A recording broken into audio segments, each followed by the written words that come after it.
అందరికీ నమస్కారం. పాలమూరు పట్టణంలోని శ్రీ వాసవీమాత భజన మండలి వారిచే చేస్తున్న భజన కార్యక్రమాల గురించి మనతోన పల్లా శ్రీనివాసులు గురుస్వామి గారు ఉన్నారు. వాసవీమాత భజన మండలిని లీడ్ చేస్తున్న వ్యక్తి. వీరు చేస్తున్న కార్యక్రమాలు, ఎక్కడెక్కడ భజన చేస్తున్నారు, ఏ రోజు భజన చేస్తున్నారనే పూర్తి వివరాలు మనం ఇప్పుడు శ్రీను గురుస్వామిని గారిని అడిగి మనము తెలుసుకుందాం. ఈ కన్యకానామంతో అమ్మవారిని ద్వాపర యుగంలో ప్రతిష్ఠించారు. ఆ తర్వాత మన అదృష్టం బాగుండి అమ్మవారు ఈ కన్యక, దానితో పాటు మనందరికీ ప్రాణములిస్తూ వాసవి, అంతటి జగన్మాత, సాక్షాత్తు యోగమాయాదేవి, ఆదిపరాశక్తి. కారణం ఏమిటంటే అమ్మవారికి ఈ కన్యక వాసవి అనే పేరు కృష్ణుడు ఇచ్చినట్టు భాగవతం చెబుతుంది. మీరు చూడండి, ఈసారి భాగవతం దశమస్కంధం నేను చెప్పిన భాగవతం వినండి, లేదా పుస్తకం చదవండి. అందులో కన్యక అనే నామం కృష్ణుడు ఇచ్చాడు. కాబట్టి అమ్మవారికి ఆ బిరుదిచ్చి పూజించినవాడు కృష్ణుడు. ఆ కృష్ణుడి యొక్క నామం గోవిందనామం. ఆ గోవిందనామం మహిమ అమ్మవారి సన్నిధానంలో జరగడం. గరుడ గమన తవ చరణ కమలమిహ మనసిల సతు మమ నిత్యం. గరుడ గమన తవ చరణ కమలమిహ మనసిల సతు మమ నిత్యం.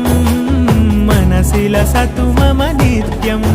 మమ తాపమ పాకురుదేవా, మమ పాపమ పాకురుదేవా.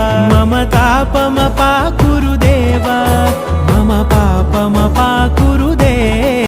హరినామ సంకీర్తనం వాడవాడల వీధి వీధిల ఊరు దేశమంతటా వ్యాపింప చేశారు. అలాగే శ్రీ వాసవి భజన మండలి కూడా పాలమూరులో భజన వ్యాప్తి చెందిన ఉద్దేశంతో 2010 సంవత్సరంలో అప్పటి పట్టణ ఆర్యవేశ సంఘం అధ్యక్షుడు శంభు విజయ కుమార్ అధ్యక్షతన ప్రధాన కార్యదర్శి కౌకుండ రమేష్ గారి ఆధ్వర్యంలో భజన మండలి ప్రకటన చేయబడి అప్పటి నుంచి నిరాటంకంగా నడిచింది. 4 సంవత్సరాలు రోజువారీ కార్యక్రమాలకు నడిచాక తర్వాత కొద్ది రోజులు కార్యక్రమాన్ని సందర్భోచితంగా చేయడం జరిగింది. మళ్ళీ 2021 నుంచి నిరాటంకంగా రోజువారీ కార్యక్రమాలుగా నడుస్తుంది. ఇప్పుడు భజన మండలిలో 4-5 కార్యక్రమాలు నడుస్తున్నాయి. మొదటి సంవత్సరము వాసవి దేవాలయంలో భజన ఏర్పాటు చేయడం జరిగింది. 2వ సంవత్సరము హనుమాన్ చాలీసా. ఇప్పుడు పాలమూరులో హనుమాన్ చాలీసా దాదాపు 100 దేవాలయాలు నడుస్తుంది. మేము చేసామని కాదు, చేస్తూ 10 మందికి తెలిపేలా గుళ్ళ దగ్గర అక్కడ స్టార్ట్ చేసి రావడం, అక్కడ స్టార్ట్ చేసి రావడం. దాంతోపాటు హిందూ పరిషత్ ద్వారా చాలా విపరీతంగా అయింది. 3వ సంవత్సరము శ్రీనివాస కాలనీ గుళ్ళో భజన ప్రారంభం చేయడం శుక్రవారం రోజు. భజన అనేది చాలా ఉత్తమమైనది. ఇది కేవలం ఆధ్యాత్మికంగా అనుకోకండి. చాలామంది ఆరోగ్యకరమైనది, సామాజిక పరమైనది కూడా. అది మనం భజన చేయడం వల్ల ఖచ్చితంగా ఆరోగ్యం మాత్రం కుదుటపడుతుంది. మీరు ఎక్కడో గ్రౌండ్లో చేసే వాకింగ్ కంటే మా భజన ఇంకా చాలా పవర్ఫుల్గా ఆధ్యాత్మికంగా మెరుగుపరుస్తుంది, మీకు శారీరకంగా మెరుగుపరుస్తుంది, మానసికంగా కూడా మెరుగుపరుస్తుంది. మీ మానసిక స్థితి మెరుగుపడుతుంది. అలాగే భజన గురించి చెప్పాలంటే ముందు యుగధర్మ గురించి చెప్పాల్సి వస్తుంది. మొదట కృతయుగంలో మోక్షం అంటే మనకు అన్ని వదులుకొని తపస్సు చేయాలి. 100 సంవత్సరాల 1000 సంవత్సరాలు తెలియదు మనకి. అప్పుడు కానీ మీకు మోక్షం లభించదు. ఆ తర్వాత యుగంలో మనకు హోమాలు, యాగాలు నిర్విఘ్నంగా చేస్తుంటేనే మనకు మోక్షం అనేది లభిస్తుంది. ఆ తర్వాత యుగంలో దాన ధర్మాల ద్వారా మాత్రమే మనకు మోక్షం అనేది లభిస్తుంది. ఇది కలియుగం, కలికాలం. ఈ కలిమాయ చాలా ఉంటుంది. ఇక్కడ మనకు మోక్షము, పుణ్యం లభించాలంటే కేవలం హరినామ సంకీర్తన ఒక్కటే చాలు మనకి. అన్నమయ్య చెప్పాడు, హరినామమే కడు ఆనందకరము. రామదాస్ చెప్పాడు, ఓ రామ నీ నామెంతో రుచిరా. అలాగే భజ గోవిందం భజ గోవిందం గోవిందం భజ మూఢమతే సంప్రాప్తే సన్నిహితే కాలే నహి నహి దృఢక్ రక్షణ కరతే. అంటే అంత్యకాలంలో నువ్వు నేర్చుకున్న విద్యలో సంపాదన కంటే ముఖ్యంగా భజ గోవిందం అంటే గోవిందుని భజించడం ద్వారా వచ్చేది కార్యక్రమంలో నీకు అంత్యకాలంలో నీకు మోక్ష మార్గాన్ని చూపిస్తాయని తెలియజేస్తుంది. అలాగే మనకు ఎక్కడైనా భజన కార్యక్రమం ఈ కాలంలో ఆధ్యాత్మిక కార్యక్రమాలు అంటే ఎక్కడైనా సరే ఏదో డీజిల్ పెట్టుకొని అలా చేస్తుంటారు. అన్నిటికన్నా ముఖ్యంగా మనకు అత్యంత ముఖ్యమైన గణపతి నవరాత్రోత్సవాలు అయితే డీజిల్ ఏంది నడవదు కాలం. అలాంటి పరిస్థితుల్లో పాలమూరులో 400 వినాయకులు ఉంటే కేవలం మా గుడిలోంచి మాత్రమే భజన ద్వారా వినాయకుని నిమజ్జనం చేయడం జరుగుతుంది. దీంతో పాటు మనకు మొత్తం తెలియజేయాలని ఉద్దేశంతో మట్టి వినాయకులను కూడా మన గుడి ద్వారా అందరికీ సరఫరా చేసి మన సాంప్రదాయాన్ని కాపాడాలి, పర్యావరణాన్ని కాపాడే ఉద్దేశంతో మరింత ఒక అడుగు ముందుకు వేసి వెళ్తున్నాము. అలాగే హనుమాన్ చాలీసా గురించి అంటే దాదాపు ఊర్లో 100 గుళ్ళో జరుగుతుంది. మా గుళ్ళో కాదు, అన్ని గుళ్ళు మనవే. మీకు సమీపంలో ఏ గుళ్ళో జరుగుతుంది హనుమాన్ చాలీసా మంగళవారం శనివారం నడుస్తుంది, ప్రతి గుళ్ళో నడుస్తుంది. కాబట్టి మీకు సమీపంలో ఉన్న దేవాలయంలో మీరు వెళ్ళండి, మీతో పాటు మీ కుటుంబ సభ్యులు తీసుకెళ్ళండి, మీ స్నేహితులు తీసుకెళ్ళండి. 10 మందికి అలవాటు ధార్మిక కార్యక్రమంలో పాలు పంచుకునేలా చేయాలని మనసారా కోరుకుంటూ ఇప్పుడు 5వ సంవత్సరంలో వీరభద్ర సేవ అని ఒక కొత్త కార్యక్రమం ప్రారంభం చేయడం జరిగింది. కొత్త కార్యక్రమం మేము మా కొత్తగా తయారు చేసాము. ఇళ్ళలో శుభకార్యాలు జరిగినప్పుడు వీరభద్ర చేయడం ఆనవాయితీ ఉంటుంది. చాలా మందికి ఈ కాలంలో ఎవరికి తెలియదు కూడా. చాలా మందికి కొద్దిమంది ఫోన్ చేసి మరీ పిలుస్తారు, స్వామి వీరభద్ర మాకు ఒకసారి మాకు ఏం తెలియదు కాబట్టి ఒకసారి మీరు రండి చేయండి అని చెప్తుంటారు. అలా వీరభద్ర సేవ కార్యక్రమం 5 సంవత్సరాల్లో 5 కార్యక్రమాలు ప్రారంభించడం. ప్రతి సంవత్సరం ఒక కొత్త కార్యక్రమం రాసి సమాజానికి ఏదో ఒక సేవ చేయాలనే ఉద్దేశంతోన, ఏదో ఒక మంచి చేయాలనే ఉద్దేశంతోన, ఒక దారి చూపాలనే ఉద్దేశంతోన ఈ కార్యక్రమాలు చేస్తున్నాము. అలా అందరి తోడ్పాటుతో ఇంకా ముందుకెళ్తాము. దీనికి ముఖ్యమైన కారణము మా సభ్యుల క్రమశిక్షణ, సమయపాలన. దాని నుంచే ఇంతగానో ముందుకెళ్తున్నాము. ఐకమత్యము 3 ఉన్నప్పుడు ఎక్కడ ఈ కార్యక్రమం ఎక్కడ ఏ కార్యక్రమం చేసినా అది విజయవంతం చేస్తుంది. ఈ కార్యక్రమం ఇంత విజయవంతంగా నడుస్తున్న ముఖ్య కారణం మా భజన మండలి సభ్యులు అందరూ ఐకమత్యంగా ఉండి ఒకే మాట మీద నిలబడి దీన్ని ముందుకు తీసుకుపోతాం. కాదు. జై శ్రీరామ్, భారత్ మాతాకి జై.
వాసవి శ్రీ వాసవి కన్యకాపరమేశ్వరి దేవాలయంలో నేను చిన్ననాటినప్పటి నుంచి చూస్తూ ఉన్నాను.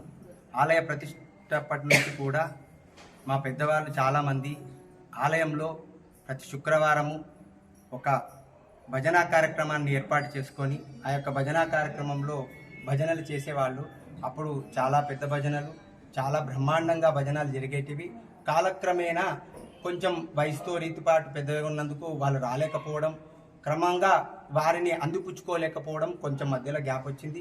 దాని తర్వాత పల్లా శ్రీనివాసులు గారి ఆధ్వర్యంలో భజన మండలి అధ్యక్షతగా 2010లో ఈ యొక్క భజన మండలి ప్రారంభించి ఈ యొక్క భజన కార్యక్రమాలు నిరాటంకంగా జరగడం జరిగింది.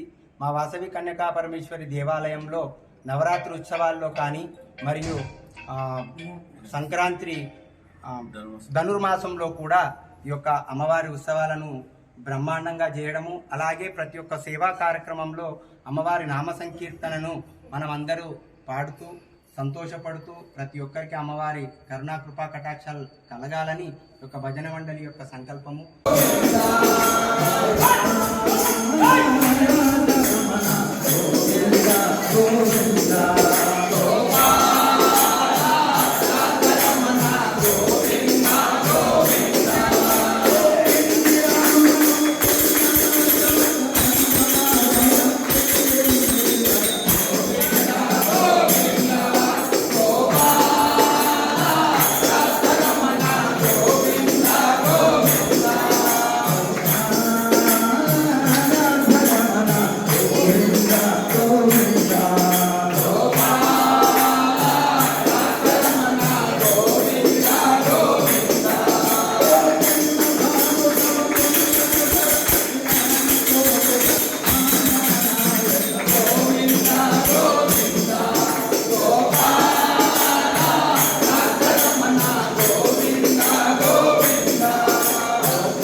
శ్రీమాత్రే నమః. యాదేవి సర్వభూతేషు మాతృరూపేణ సంస్థిత. నమస్తస్యై నమస్తస్యై నమస్తస్యై నమో నమః. భజన అత్యద్భుతమైనటువంటి ప్రక్రియ. మనిషిని అనేక రకాలుగా ఉత్సాహాన్ని నింపేటువంటి, అంటే మనసుతో పాటు మనిషిని కూడా, ఇక్కడ రెండు రకాలుగా మనం వాడుకోవాలి దీన్ని. మనసును ఉత్సాహపరుస్తుంది భజన, మనిషిని కూడా ఉత్సాహపరుస్తుంది భజన. ఎందుకంటే సనాతన ధర్మంలో భజన సాంప్రదాయానికి అత్యంత విశేషమైనటువంటి ప్రాధాన్యం ఉంది. ప్రతి ప్రాంతంలో, తెలంగాణ ప్రాంతంలో ఒక రకంగా ఉంటే, ఆంధ్ర ప్రాంతంలో ఒక రకంగా, కర్ణాటకలో ఒక రకంగా, ఏది చేసినా నామ సంకీర్తన. ఇంతకుముందు పెద్దలు చెప్పుకున్నట్టుగా కలవు నామ సంకీర్తనం. కలియుగంలో మనం తరించాలి అంటే ఏం కావాలంటే నామ సంకీర్తన కావాలి. అది రామ అంటామా, శివ అంటామా, అమ్మ అంటామా, కానీ ఆ నామ సంకీర్తన అత్యద్భుతంగా జరగాలి అనేటువంటిది శాస్త్రవచనం. కాబట్టి ఆ సందర్భంగా హిందూ బంధువులందరికీ కూడా ఇక్కడ నేను ప్రత్యేకంగా విజ్ఞప్తి చేస్తా ఉన్నాను. ప్రస్తుత తరుణంలో నేనంటే మా ఇక్కడ ఉండేటువంటి దేవాలయానికి వచ్చే భక్తులకు కూడా చెప్తూ ఉంటాను, ఇప్పుడున్న ఈ తరం తర్వాత నెక్స్ట్ తరం భజన అంటే ఏంటో తెలియదు. ఇప్పుడు ఈ తరంలోనే భజన సగం మందికి తెలియదు. ఏదో వస్తున్నారు, అందరితో పాటు తాళం కొడుతున్నారు, అందరితో పాటు ఏదో అంటున్నారు. కానీ ఇప్పుడున్న ఈ జెన్జీ ఏ విధంగా భజన సాంప్రదాయానికి అలవాటు పడాలి, ఆ భజనలో ఉండేటువంటి మాధుర్యం ఏమిటి, ఆ భజన చేయడం వల్ల జరిగేటువంటి ఫలితాలు ఏంటి అనేటువంటివి ఇప్పుడున్న ఈ సమాజం, ఈ జెన్జీ తెలుసుకోవాల్సిన అవసరం అత్యంత అవసరంగా ఉంది. కాబట్టి హిందూ బంధువులందరూ కూడా ఈ సందర్భంగా సనాతన సాంప్రదాయంలో ఉండేటువంటి అనేకమైనటువంటి భజన సాంప్రదాయాలను అలవర్చుకోవాలి. ప్రతినిత్యం ఒక అరగంట సేపు భగవంతుడిని నామం జపిస్తే అనేక రకాలైనటువంటి శక్తులు, మనం సహజంగా ఎవరో యతీశ్వరులు వస్తూ ఉంటారు, ఎవరో మంచి ధ్యానం చేసుకున్న వాళ్ళు వస్తుంటారు, ఇంకా ఇతరత్ర ఏదో బాగా అనుష్ఠానం చేసుకున్న వాళ్ళు వస్తుంటేనే ఆటోమేటిక్గా మనం లేస్తాం, వాళ్ళకి చేతులు ఎత్తి దండం పెడతాం. మనం దండం పెట్టాలని కూడా మనకి ఎవరు చెప్పరు. ఎందుకు చెప్పరు? వాళ్ళని ఎందుకు చూస్తే మనం ఆటోమేటిక్గా అట్లా ఫీల్ అవుతాము అంటే, వాళ్ళు ఉండేటువంటి ఒక గొప్పనైనటువంటి శక్తి మనల్ని అట్లా ఉత్తేజపరుస్తుంది. అదేవిధంగా ఈ భజన కూడా ఒక గొప్పనైనటువంటి అనుష్ఠానంగా మారాలి. ప్రతినిత్యం ఇంట్లో ఒక 15 నిమిషాలు, ఉదయమో సాయంత్రమో ఒక 2 కీర్తనలో 3 కీర్తనలో పిల్లలందరూ కూర్చొని, పెద్దలందరూ కూర్చొని చక్కగా సంకీర్తన చేసుకుంటే గొప్పనైనటువంటి మాధుర్యం. ఇంతకుముందు చెప్పినట్టుగా నీ నామం ఎంత రుచి రామ అని ఆ పాటను వింటూ ఉండాలి. సహజంగా వింటే చాలు, మనం దానిలో ఉండేటువంటి మాధుర్యం మనకు తెలుస్తుంది. కాబట్టి ఈ సాంప్రదాయాన్ని కొనసాగించడానికి హిందూ బంధువులందరూ కూడా ముందరికి రావాల్సిందిగా ఈ సందర్భంగా ప్రార్థన చేస్తూ స్వస్తి.